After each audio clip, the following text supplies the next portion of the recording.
All right, good to go. Hi, everyone. Thank you so much for joining us. My name is Fatma Askar, and I'm so excited to be emceeing this show today. I'm a poet and a filmmaker. And I'm just really excited. So thank you all for being here. This comedy show is being organized by Reclaiming India, a joint initiative of the global Indian diaspora representing diverse voices, issues, identities, and their intersections. The core members of Reclaiming India are Dalit Solidarity Forum, Global Indian Progressive Alliance, Hindus for Human Rights, India Civil Watch International, Indian American Muslim Council, and Students Against Hindutva Ideology. The Philadelphia-based Progressive India Collective is also co-sponsoring this event. We're gathered here today because a young comedian named Munawar Faruqui was arrested for jokes he didn't tell. On January 1st, 2021, before he was about to begin a show in the city of Indore, Indian comedian Munawar Faruqui was arrested by the local police on the suspicion that he was going to insult Hindu deities. On Thursday, we received the exciting news that after lower courts rejected Munawar's bail twice, India's Supreme Court was going to hear Munawar's appeal for bail. We decided that either way, our show must go on.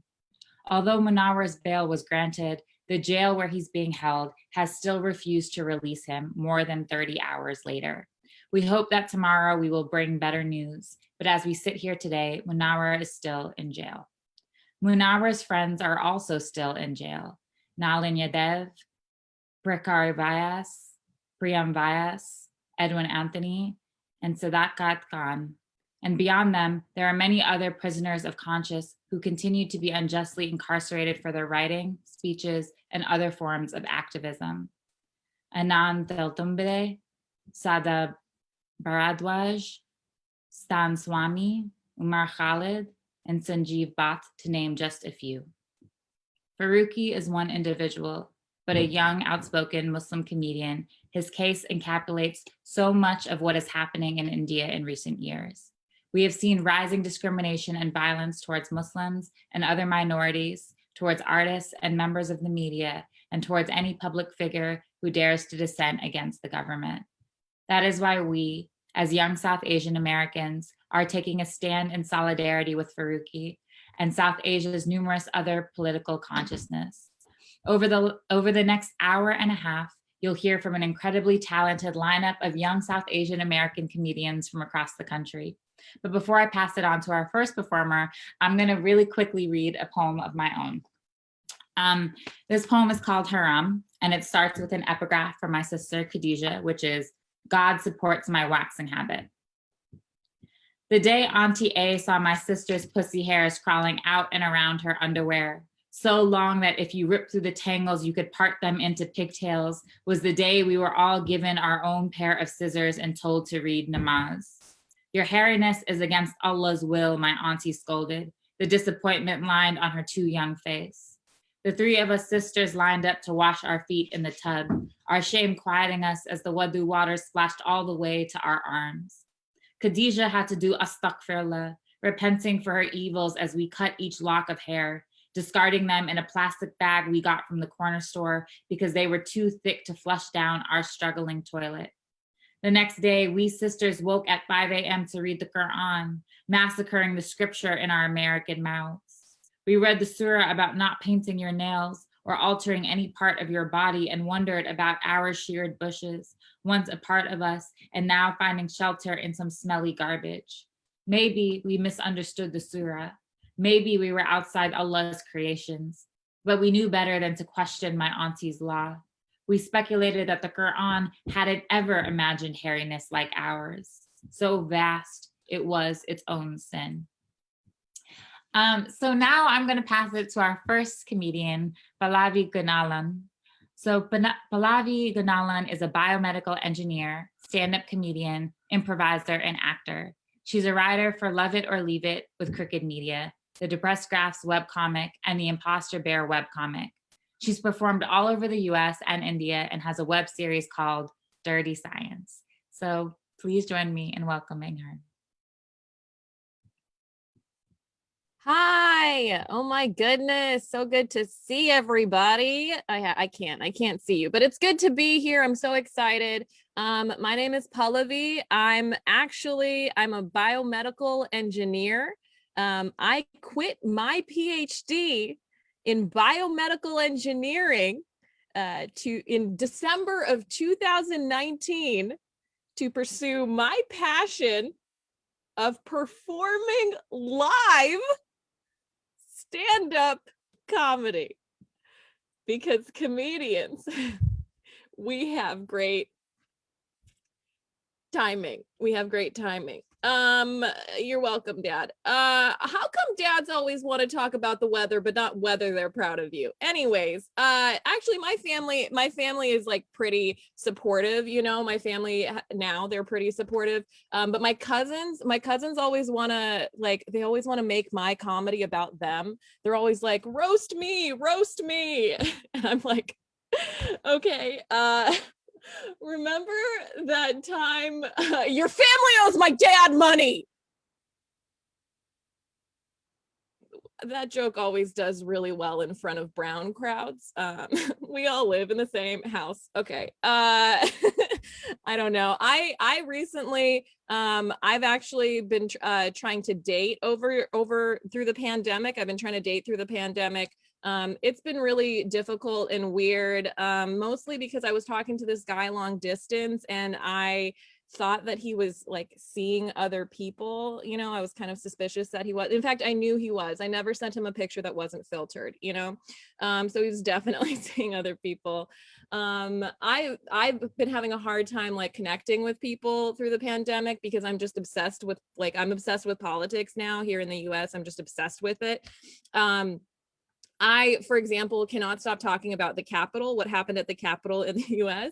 First of all, it got stormed, right? And that image of all of those, you know, MAGA people storming the Capitol, that is exactly what an Indian parent pictures. That visualization is exactly what an Indian parent pictures when you tell them you're dating a white man. Just a bunch of ill-fitted, like middle-aged white dudes planting their flag where they shouldn't be, just super confused. They don't know what they're doing in there, you know.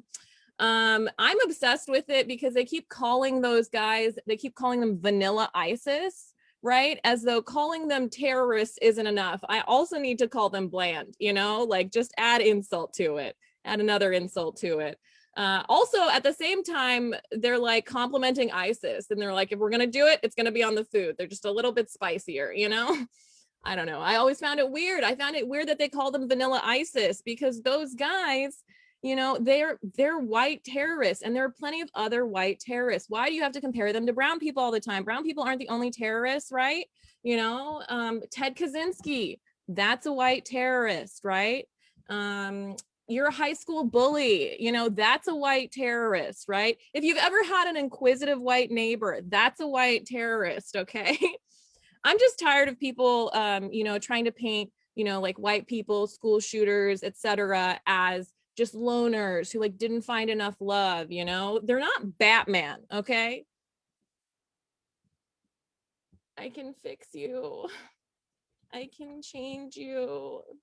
You know, can we talk about how weird this Alfred Batman relationship is? That's like a weird sub-dom thing, you know, like why does he keep calling this 8-year-old master? I feel like that's a little bit strange. Okay, it's a lot for a child. Listen, I've been trying to work out a lot in quarantine. I've been trying to work out because, you know, people said you'll get endorphins and everything. And so I did, I worked out, and during my workout, I got endorphins. But what people don't tell you is that once you stop working out, the endorphins go away and your thoughts come back. And that's terrifying, okay? This is why I think jocks are the smartest people in the world, because they found a way not to think. And that's genius. In 2020, I don't want to think. I don't want to do that. And jocks found a way to do it. I think they're brilliant. We need to give them more credit. I partially did that because I felt weird about my body. You know, I felt a little bit strange about my body. And so I started working out. And the reason that I felt strange about my body is because as women, we get body shamed all the time. We get body shamed all the time by men, right? But I want to let the ladies know, I want to let you know, you don't just have to take body shaming, you can give it too, right? Because feminism means equality, which means we don't all have to be better. We could all be worse as well. So this is an example of how I body shamed a man accidentally, right? A few months ago, I made a joke in passing at my friend, and I said, I called him a beta, you know, so we know how tall he is. I called him a beta. And and then he brought it up recently, and he was like, you remember that time that you called me a beta? Do you remember that time that you called me a beta?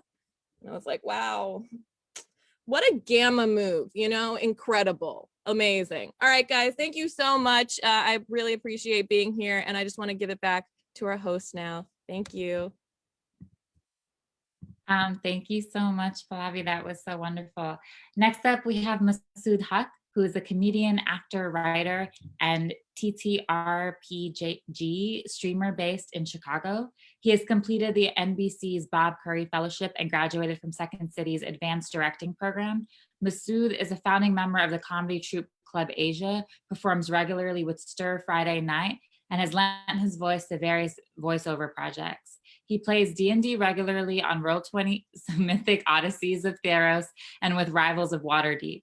You can find out what Masood is up to on Twitter and Instagram at MAH RudeBoy, or just see pictures of his cat. So please join me in welcoming Masood. Thank you, Fatma. Yeah, it's Marudboy, MAHRUDBOI. You can find me online there. But I'm a comedian, so let's get into my set. I'm going to be doing some impressions and some jokes for you all. And so first off, let me do my first bit, which is an impression of Christopher Columbus arriving in America after spending months on the boat practicing Hindi.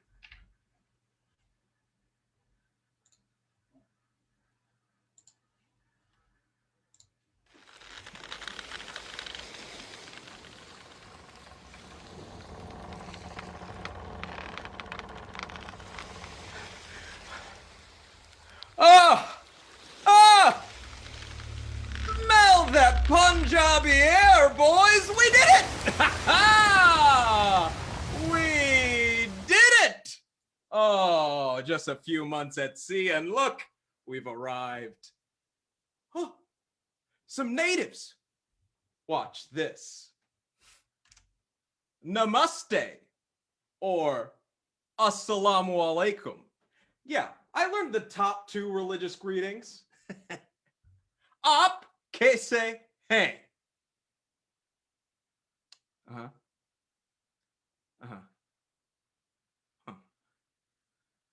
They're just using a dialect I haven't gotten to yet. It's fine. It's fine. I learned the one thing I needed to say anyways. Hum aapke pure khandan ko qatl karenge. Oh, I just told them we're going to commit genocide. Let's get to work, boys. Oh, man. Thank you so much. Christopher Columbus, truly an example of how low the bar is set for men. And trust me, I would know. I'm a Desi man. Chore? What's a chore? I didn't really know how low the bar was, though, until I got married this past year. You know, if this was a live set, this is a point where I'd imagine you're clapping at home. So thank you. But yeah, after I got married, all my mom seems to want to talk to my wife about is when she's going to pop out a grandkid. Now, fingers crossed, a son. But it's so weird to me because it's like she doesn't seem to care that she has a master's from Yale, that she works at a prestigious nonprofit, that she consults in her free time, that she's also a talented singer. Meanwhile, I'm a prize because I made pasta once. I mean, to be fair, I did make it at home. Like I like put the flour on the counter and I like cracked 2 eggs and I like made the well. Grabbed a fork and I like stirred it in slowly, mixing in a little bit of flour ever so gently. Got out the shaggy dough and then put out a bench scrapper and started folding it in and kneading it and like kneaded it for like 15 minutes. It was like really hard. It was hard work. Then I had to let it rest, so I took a nap. Then I woke up and I got back to it. Like I took it out, rolled it out with a rolling pin, took out the KitchenAid mixer, like put the pasta attachment. You know, actually, as I say it out loud, I kind of understand my mom's point. I might have settled. All right, and finally, I've got one last impression for y'all. I just want to let you know a little bit of a content warning up at the top. This next impression deals with suicide. So if that is something you're uncomfortable with, you can feel free to mute this and then come back when Fatma's back on screen. Awesome. So for those of you who stayed, back in November of 2018, my older brother tried to kill himself. And this is my uncle visiting him in the hospital the next day.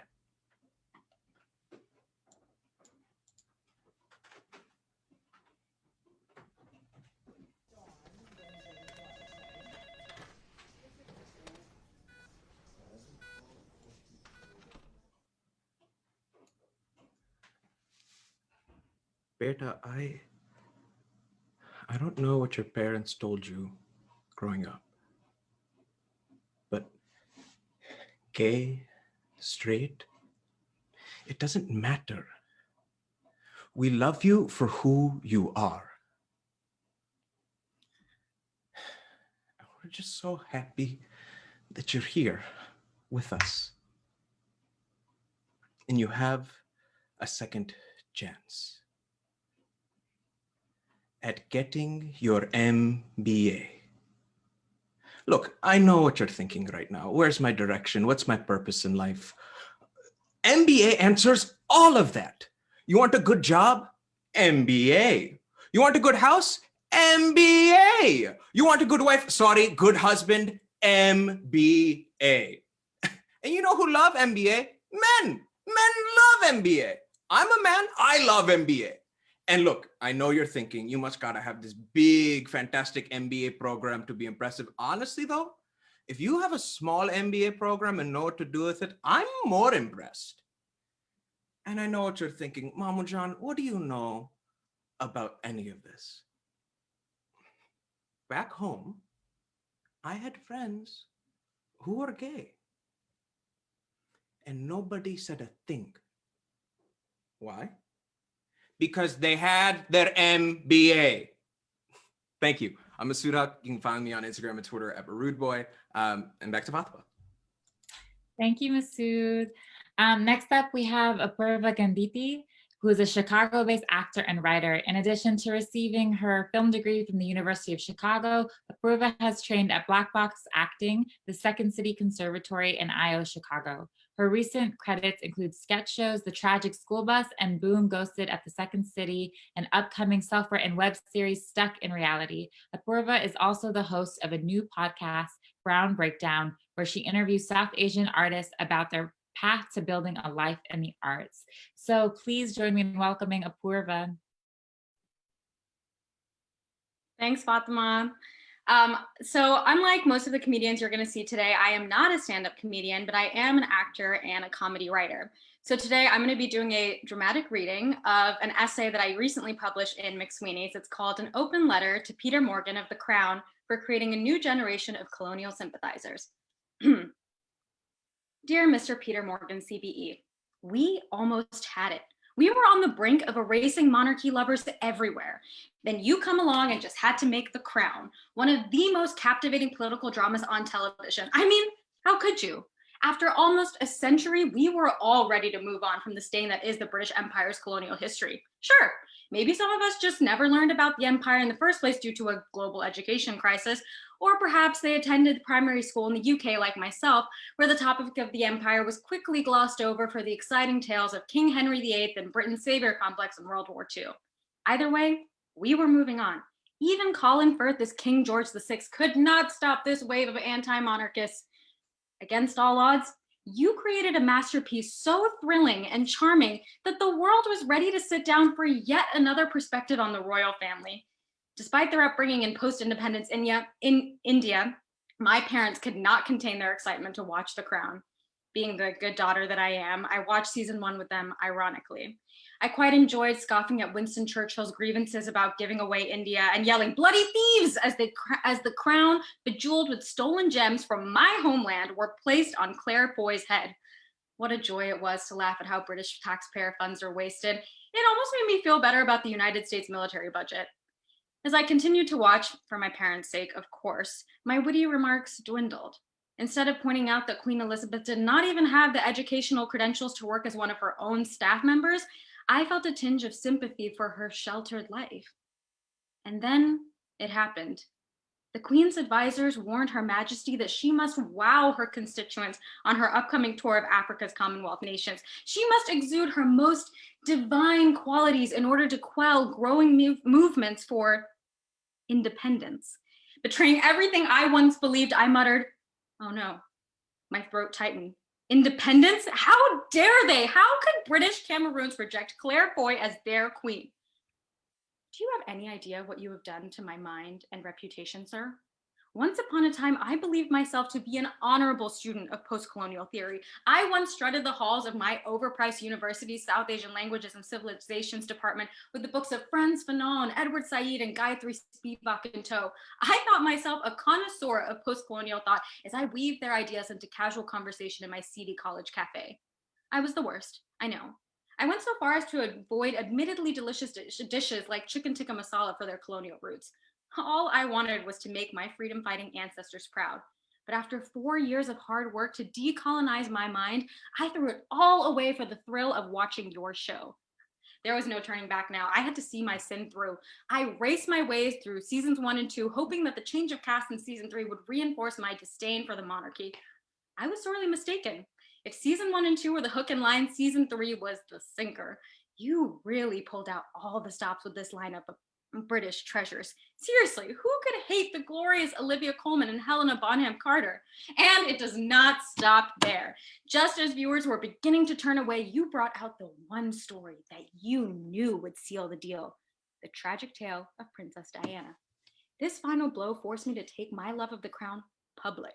Much to the surprise of my college peers, I began recommending the show left and right. When my former post-colonial buddies slammed the show on social media as Netflix propaganda, I defended you through and through for your ability to oust empathy out of even the staunchest anti-monarchists. Finally, after a heated Instagram debate where I stressed all the good the monarchy had done for Great Britain and Northern Ireland in serving as an emblem of stability in a chaotic world, I had to admit that all hope was lost for me. It is with a heavy heart that I confess you have transformed my almost decolonized mind into a crown sympathizer. You have single-handedly altered the fate of a generation that we hoped would create a new world of self-determination. I suppose congratulations are in order. Regretfully yours, Apoorva. P.S. If you're looking for someone to play MP Preeti Patel in season 5, I am available. Thank you so much. Enjoy the rest of the show. Thank you so much, Apoorva. So up next, we have Yamini Nambemadam, who is a writer and performer who has spent the last 4 years doing comedy in and out of Chicago and LA. She has studied at the Second City in Chicago and comedy sports in LA, with a combined 10 years of improv, sketch, stand-up, and acting experience under her belt. She's adapting to the current climate by writing and producing digital sketches and hosting Pillow Fight, a comedy and culture podcast. You can find more of her work on Twitter, Instagram, TikTok, and YouTube. So please join me in welcoming Yamini. Hi, I'm so glad to be here doing comedy to raise awareness for a really important issue in India. Munawar got put in jail for jokes, and I can kind of relate because I got excommunicated from the family WhatsApp group when I told them I was planning to pursue comedy.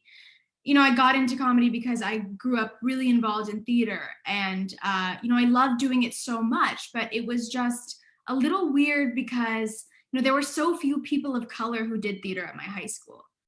It was surprising to me for 2 reasons. One, my high school was pretty diverse, like there were enough people out there to do it. And 2, have you met immigrant children? They are the best actors I have ever met. there's this girl Shreya that I went to high school with, and seeing her at house parties was crazy. You know, she'd be drinking out of a beer bong with some future frat boy, but she'd also be on the phone like, yeah, Amma, study session is going so well. We're studying the chemical composition of alcohol. Please save me some home cooked rotis. I love you so much. And you know, her mom was at home eating that shit up. Like she was just logging into the WhatsApp chat like, oh my God, my future doctor. I love her so much and she's going to get into a good college, no doubt. Like, yeah, that's Oscar-winning talent right there. And she's wasting it on Science Olympiad. I might be lying to my parents, but at least I'm entertaining people too. You know, I kind of thought that my parents wanted me to lie to them though. You know, my household had a bit of a don't ask, don't tell policy. I remember in 7th grade, I had this assignment for my health class I needed my parents to sign off on. So I walked into my parents' bedroom after school and I gave them the handout. And when my mother realized what she had been asked to do, she looked at me like I had just asked her permission to go on the school trip to the strip club. You know, my teacher had just cornered her into a cornerstone of the white people parenting experience, giving her kid the sex talk. She just looked at me and she said, don't do this. You'll understand why when you're a mother and we can talk about it then. And we didn't even remotely broach the topic of sex again until my freshman year of college, when I decided it was finally time to come out to my parents. You know, I was truly terrified. I got a bunch of my friends sit in my room and hold my hand. I got my mom on the phone and I was like, I'm bisexual. And all she had to say was, oh, okay, but did you pass your calculus midterm? And I had to kind of awkwardly explain, like, yeah, I got a C. Like, I was expecting to do better, but I promise I'll do better on the final, you know, while I had the whole Rainbow Alliance in my dorm room. You know, jokes aside, I'm really grateful that I have Indian parents who are supportive of me, because I know that's not a given. Notice I didn't say that they're proud of me, because they're definitely not proud of me. You know, I think the big reason that they aren't putting a lot of pressure on me is because I have a 17-year-old brother who is really good. You know, he doesn't play Fortnite, which basically makes him a Rhodes Scholar. My parents didn't want a second child, but even at the ripe young age of 5, I knew that I needed insurance in case I turned out to be a disappointment. So the year my brother was born, I sat my parents down for like a persuasive presentation. I laid out all my points. I was like, I've been a good girl this year. I didn't scribble on any walls or scream at any restaurants. And if you would like for me to keep up this behavior, you must give me a brother or sister because I want one. So my parents begrudgingly accepted that they would have to raw dog a few more times to give me what I wanted. Thankfully, they were kind enough to make such a sacrifice for me. You know, they built a life in the US at a time when it wasn't that sexy to be a brown person in America. You know, I still don't know if it's that sexy yet. You know, maybe ripped Kumail Nanjiani is changing that, but we definitely have a lot more privilege than we used to. You know, I get to make a big stink if some white girl is posing in a kurta on a mission trip to Bangalore, but my grandma, whenever she sees a picture of Vanessa Hudgens at Coachella, she's like, Yamini, this is shameful. How come this high school musical lady cares more about our culture than you do? You know, nowadays we get to learn the fun and quirky things about our culture without having to be the ones teaching them. You know, I get to have the self-identified free spirit with pink hair and a tongue ring who lives down the hall beg to make me a chai tea latte while she gives me a henna tattoo and reads my star chart. My dad gets to watch an underage, underfed white boy with 2 million TikTok followers and way too high tech of camera equipment who thinks he's a cultural guru because he can pronounce masala teach him Punjabi samosas. My mom gets to pay $100 to take an Ayurvedic yoga class taught by a bead-wearing blonde Instagram model / influencer named McKinley who specializes in the art of radical self-healing through heated vinyasa practice. And to me, all of that feels a lot like progress. Thank you. Thank you so much, Yamini. So next up, we have Amar, who is a comedian and grad student based in Chicago. He has performed at Second City and I.O. and has been doing improv since college. He is the host of a podcast about horror movies called The Pod is Coming from Inside the House and the co-host for an improv podcast called Okay, New Segment. You can find him at bummer_no_b on Twitter and Instagram. So please join me in welcoming Amar. Hey everyone. So it's true, I am a grad student and comedian, but what a lot of people don't know about me is that I'm also pretty big in the ad world, and I don't talk about it much outside of that. So I was hoping I could present a PowerPoint for a few pitches I had for ad campaigns. So I'm going to go ahead and share my screen. Oh, it says somebody else is sharing the screen right now.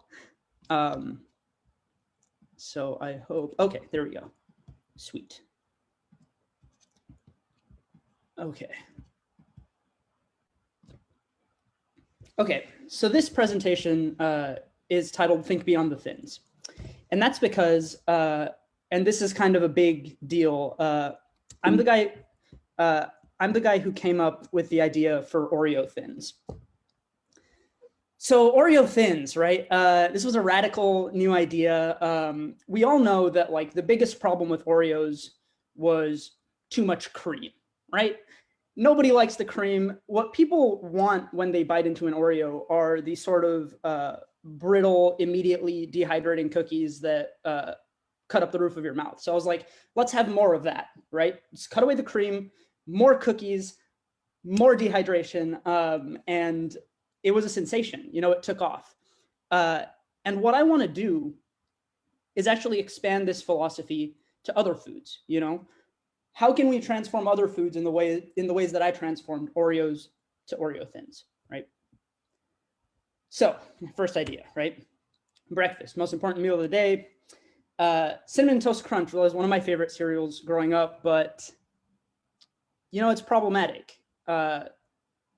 Cinnamon brings up a lot of stuff about sort of the colonial spice trade that we haven't reckoned with in any healthy way. And, you know, the squares and the swirls on them are just kind of aggressive. And I think it's best that we tame it a little, you know, going from Oreos to Oreo Thins. We can go from Cinnamon Toast Crunch to toast. You know, and I hearken back to the original slogan, you know, real cinnamon, real, you know. So this is a great balanced part of the breakfast. Basically what we're talking about here is small pieces of toast that you put milk on and eat. And, you know, just sort of, again, expanding on the Oreo Thins formula. But we don't stop there, you know. Breakfast is just one meal, but sometimes you want to have a snack, right? And the first thing you reach for when you want a snack is a nice little pack of saltine crackers, right? But again, salt is, you know, salt is the like etymological root for salary. And that kind of brings up the specter of capitalism in a way that we don't want to think about when we're eating snacks.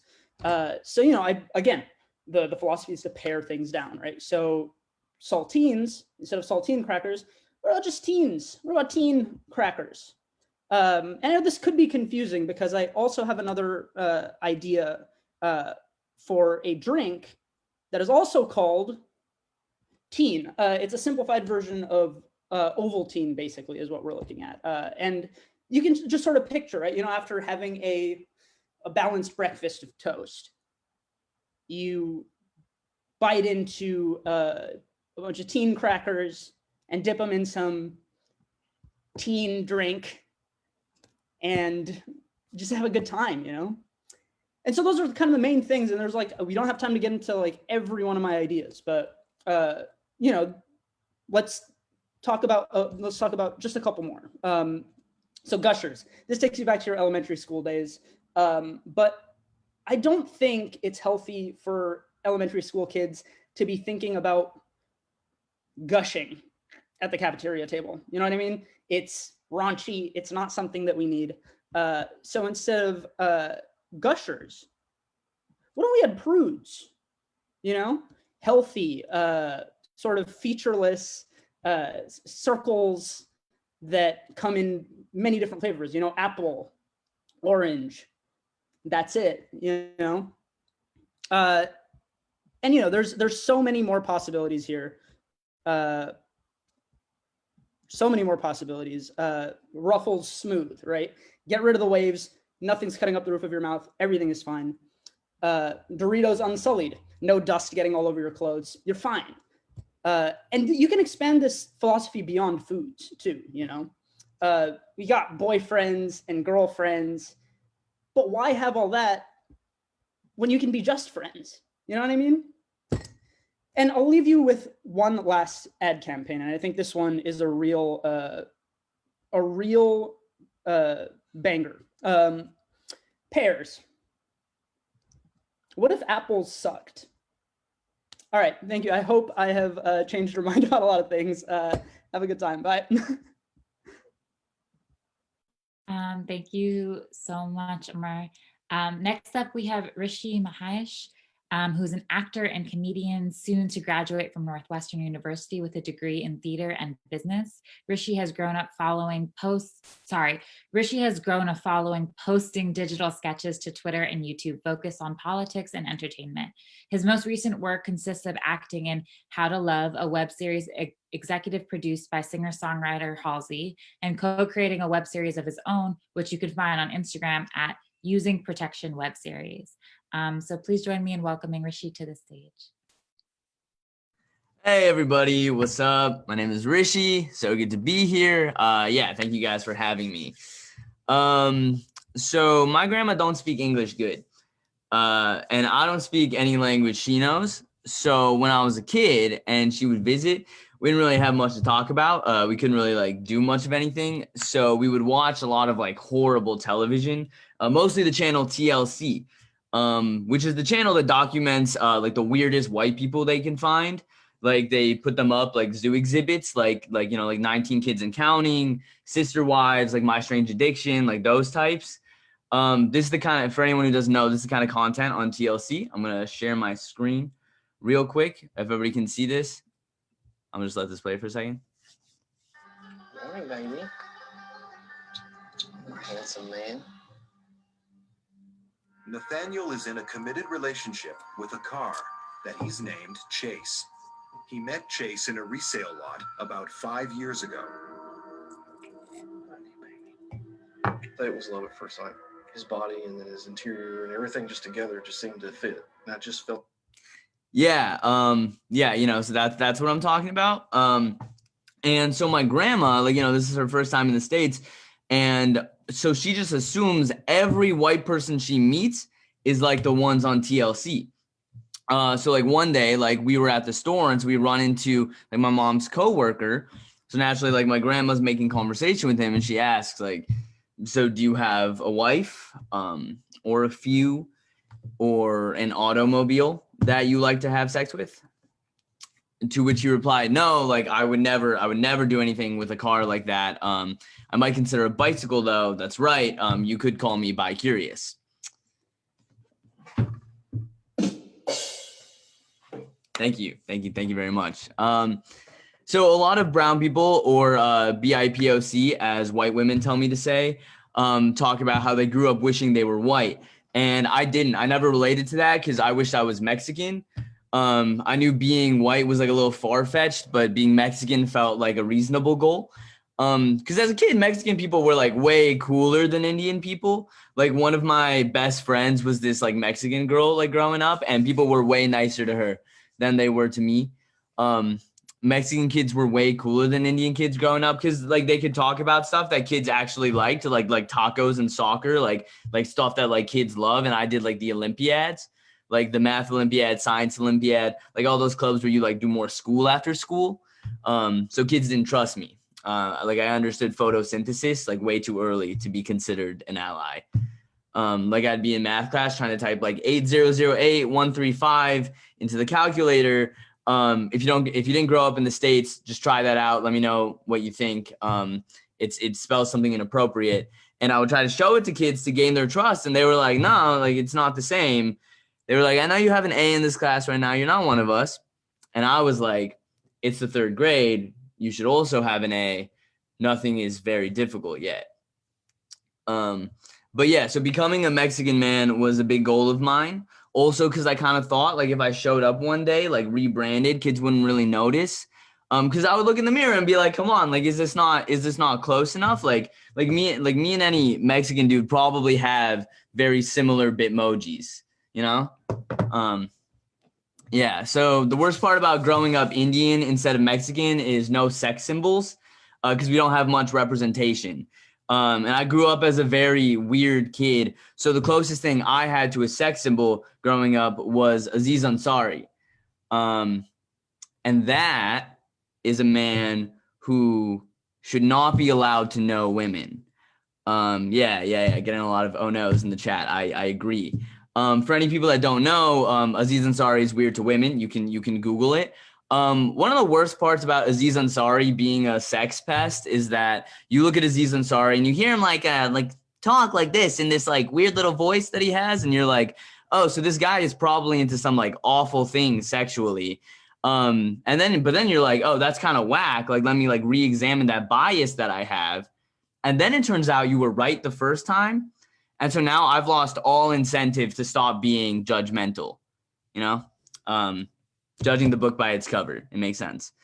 So that's why I always wanted to be Mexican instead. I wanted to like work towards that goal. So I started eating avocados. Like, I love avocados. And my favorite thing about avocados is how spicy they are. Like one time I saw my friend eating avocado toast, and he started putting red pepper flakes on it. And I was like, whoa, like slow down, buddy. It's a little excessive, don't you think? Like it's already so spicy. It already makes your throat burn. Please relax. And that's how I found out I was allergic to avocados. But I still eat them because I love the texture, and it comes with seasoning for my immune system, and it makes me feel more Mexican. That's all I got. Yeah, thank you. My name is Rishi Mahesh. You can follow me on social media at Rishi Puff. Thank you guys so much for having me here. It's a really good cause. And whoever's next, I wish you well. So yeah, thank you. Thank you, Rishi. Next up, we have Maisha Chowdhury, who is a 19-year-old sophomore at Columbia University studying neuroscience and human rights on a pre-med track for now. Maisha has grown a following on Twitter for both her serious and satirical takes on anything from the jurisprudence of domestic and foreign policies to the latest pop cultural news. She has been featured in Time Magazine, The HuffPost, BuzzFeed, Elle, Cosmopolitan, and CNN. You can look more into what Maisha is up to on Twitter or Instagram at Maisha Chow, or LinkedIn, because she wants more connections. So please help me welcome Maisha to the stage. Hey guys, first of all, thank you so much for Reclaiming India and Hindus for Human Rights for organizing this and having me here today to bring awareness to such an important cause. So my name is Maisha. I'm Bengali. There's not much coverage about us in the media or like anywhere really. The other day, my parents were watching the news. I was upstairs doing homework, and I just hear them calling me to come downstairs, and I get downstairs to the living room, and they're both standing up from the couch, pointing at the TV, and all it was a map of Asia, and they're like, they're showing Bangladesh. So that's how representation for us is going.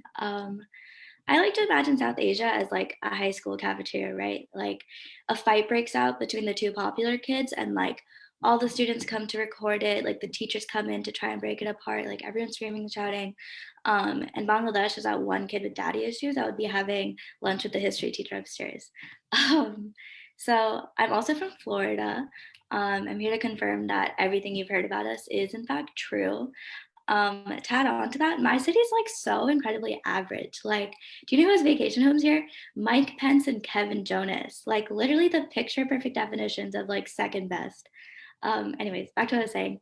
To explain Florida, it's a lot like One Direction Tumblr in 2015. And if you're unfamiliar with that, it's honestly probably the scariest part of the internet at the time. But basically you'll just be able to find like any type of person in there, you know, like the emo girls with blue hair, the closeted gay kids, the basic white girls, the children of immigrants who indulge themselves in pop culture to feel accepted in America. And regardless of all of their differences, like, you know, it's kind of beautiful. They all came together to wreak havoc on society and completely embarrass themselves. So exactly like Florida. So down here, I worked a minimum wage job as a cashier. And I think one of the hardest things I, as a child raised by immigrants, had to do at that job was look at my 40-year-old manager in the eye and call her by her first name. Like, at least let me call you Michelle Auntie, you know? But anyways, it was like a very like health nut grocery store. And to break it down, it was like 50% hippy dippy thinks they invented Nirvana type, and like 50% like white PTA soccer moms. So like 100% anti-vax. But I was actually pretty excited about going back to work because I'd be wearing a mask, which meant that like the kids from high school wouldn't be able to recognize me. But then they did. So then I realized that like I'm one of 3 brown girls in the city. So I don't know, at least we agree on one thing, and that's that masks don't work. So speaking of Florida, have you guys have heard about like the Florida Man articles, right? They're like so fun to read, but definitely not as fun when you read about a naked Florida man danced in a fire while holding a knife, chanting in an unknown language. That's a real article, and it happened 30 minutes away from my house. So definitely not as fun for Floridians. Also, have you guys heard about that one like Florida man that like hacked into the security cameras in the Sydney airport in Australia just to like watch 5 guys in a terminal for a couple of hours? You might not have heard about that one because it actually wasn't a Florida man, but it was One Direction Tumblr kids. But yeah, before I go, I just want to thank you guys again for making this space for South Asian comedians. Just because I think I speak for a lot of us when I say that I am very tired of all the white comedians that write whole sets just complaining about how they can't be racist anymore. Like, first of all, let's back it up, right? Like, I'm not laughing at your joke because it's not politically correct, right? Like, I'm laughing because it's not original. Like, what makes you look at racism, you know, like the social contract that has shaped and influenced every single social, economic, and political institution and decision in every society since the 1500s and think, you know what hasn't been done before? Like, I don't know, like, I feel like you can't take racism and try to rediscover it as your own, as like a new and original idea, like how you guys did to yoga, you know? But yeah, thank you. That's all I have. Thank you so much, Maisha. Next up, we have Saidi, who's a stand-up comedian and writer living in Silver Spring, MD, and originally from Chennai, India. He has performed at comedy festivals and venues across the United States, including the Jersey City Comedy Festival and Gilda's Laugh Fest. A pun enthusiast, he's a former freestyle champion of DC's improv pun DMV. His parents would like you to know that in the daytime, Sai is a biostatistician. So please join me in welcoming Sai.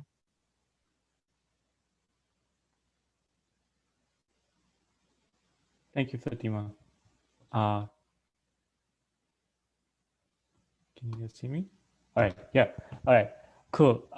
So yeah, like Fatima mentioned, I am from Chennai, which is the same city that Kamala Harris traces her heritage back to, right?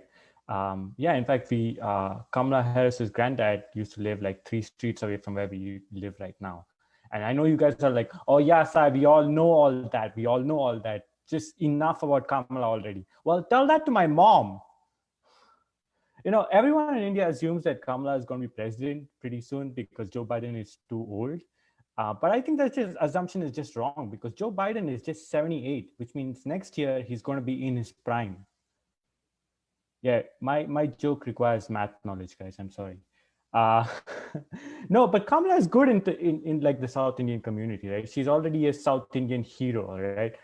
And she can cement her place as one of the greatest South Indians ever if she just does one thing. And that is if she passes a law banning the description of dosa as a rice and lentil pancake. Enough of that already, right? I mean, I don't know. I don't know, man. I've been short on confidence. I wish I had the confidence of an unemployed person on LinkedIn. You know, not every unemployed person, but like the guys who like are in denial about their unemployment on their header of LinkedIn. They just go building something exciting. Like, bro, how about you build a resume and a cover letter? How's quarantine treating you guys all? It's treating you well? I've actually grown in quarantine. I mean, like when this thing started back in March last year, I used to do 5 push-ups before shower every day. And now I'm up to 35. Yeah, I know you're happy for me. What can I say? So many health benefits of showering once a week. I warned you, my jokes require you to do math. I'm sorry. No, man, I've tried to keep myself busy in quarantine, you know, trying to do a lot of things, reading up a lot, digging up a lot of interesting facts. For example, did you know that Benjamin Netanyahu, the Prime Minister of Israel, does not drink ice water? Yeah, I bet you didn't know that. But you're wondering why. I'll tell you why. It's because he's Netanyahu. He's the Prime Minister of Israel. He doesn't believe in the concept of ice water. Guys, he doesn't believe in a two-state solution. You're welcome. You're welcome. I read somewhere that the clitoris has twice as many nerve endings as the penis. It says a lot about me that I read that, and the first thing that came to my mind was, man, it must suck to get your clitoris stuck in the zipper. You know, I've been trying to learn Mandarin, yeah, because I'm a realist. Yeah.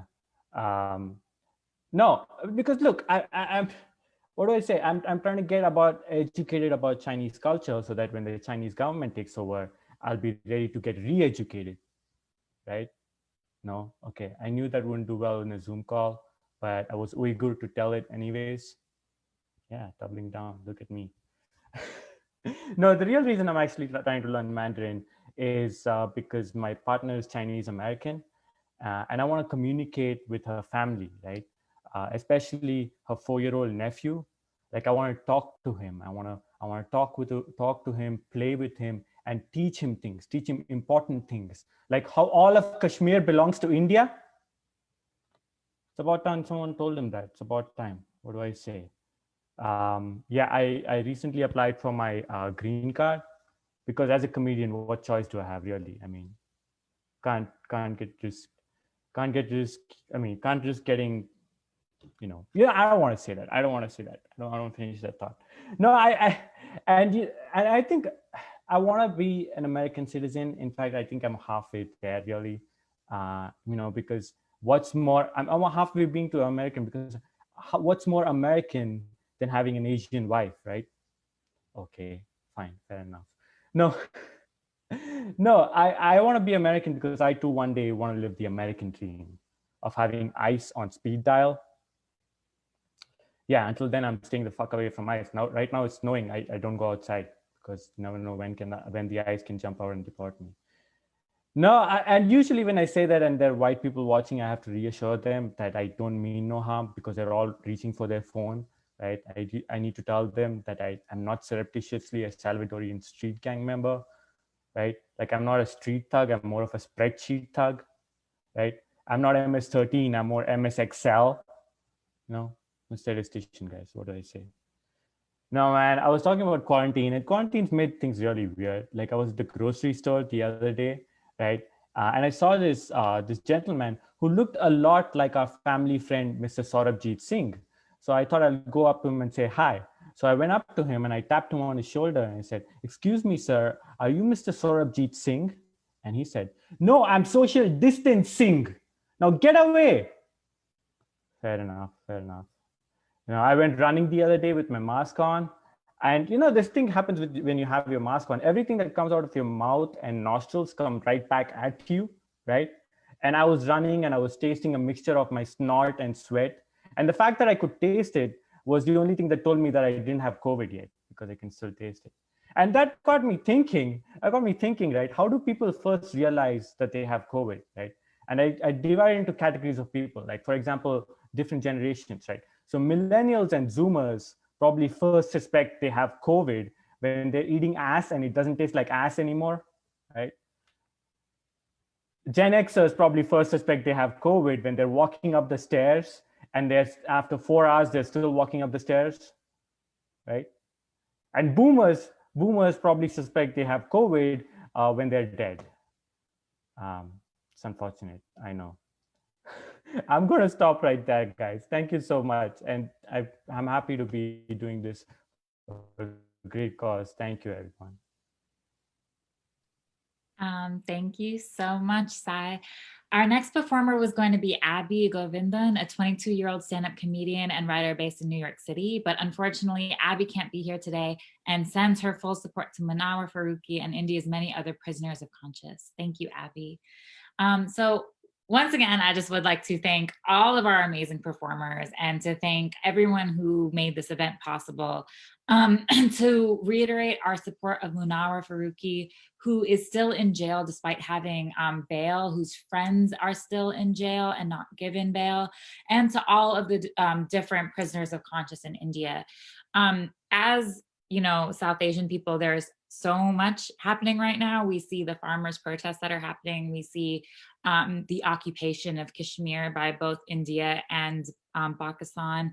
We see caste-based suppression throughout the entire subcontinent and extending to the diaspora even, and just like an incredible amount of ethnic and minority religious-based suppression in countries like Pakistan and India and throughout the subcontinent as well.